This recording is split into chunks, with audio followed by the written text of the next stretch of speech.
rural villagers from the country of Georgia played a series of experimental games to suss out cooperative feelings toward fellow villagers and ethnically diverse neighbors. By Michael Price, Oct. 24, 2,017,701 p.m. When under fire, many soldiers risk their own lives for the good of the group, while attacking people labeled the enemy. The tendency to risk one's life for community helps individuals thrive and pass on their genes, and is part of the reason we've evolved to be altruistic, scientists believe. But a new study of cooperative behavior in ethnically divisive villages in Eastern Europe suggests that perceiving a threat doesn't make you any less likely to cooperate with your enemies. That's super interesting, says Thomas Zaitzoff, a political scientist at American University in Washington, D.C., who wasn't involved with the study. It suggests there's nothing about ethnicity itself that makes people uncooperative. Researchers have long hypothesized that feeling threatened boosts cooperation within a group, as people band together against outsiders. In 2015, political scientist Max Schaub at Bocconi University in Milan, Italy, tested that idea by visiting Georgia's Kavimo-Kartli region, just outside Tbilisi, where a mix of ethnic Georgians and Azerbaijanis live in hundreds of villages. Some villages are ethnically homogeneous, whereas others are mixed. Georgians and Azerbaijanis face ever-present ethnic tensions that occasionally boil over into violent clashes. Schaub visited 6 rural villages in the region and had dozens of ethnic Georgians, and each played 2 different games. In the first, called the public goods game, players were matched with either 2 participants from their own village or 2 from a neighboring village and given about $10 in Georgian lari. Whatever they contributed to a communal pot was doubled and split among the 3 players.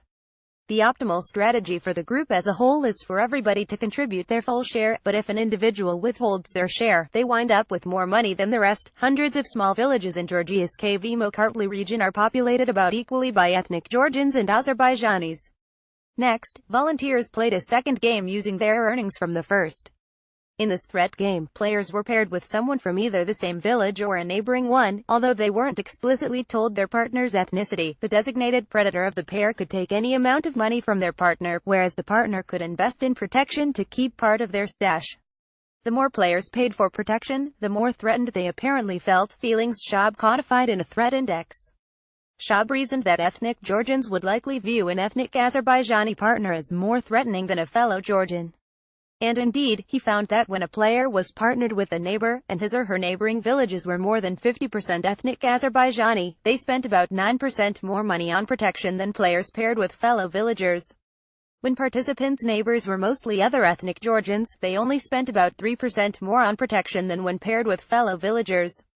Similarly, when players were paired with fellow villagers, they contributed about 8% more to the communal pot than when paired with neighboring villagers, regardless of the ethnic makeup of those villages. So far, all of this fits predictions about altruism, although the effects were small.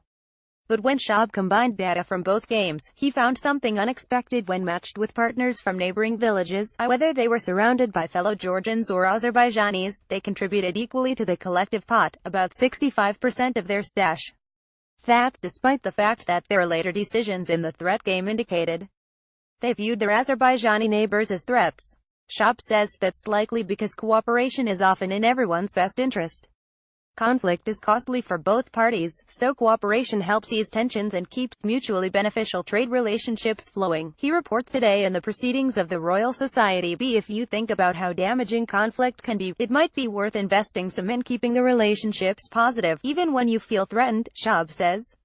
However, it's not certain that the villagers are truly reacting to feeling threatened, says Zaitzoff, who has done research of his own in Georgia. Despite occasional conflict, ethnic Georgians and Azerbaijanis are not riven by deep-seated enmity, he says. Still, he says, it's a heartening finding. At the end of the day, when interacting with different ethnicities, it shows that cooperation isn't destroyed, he says.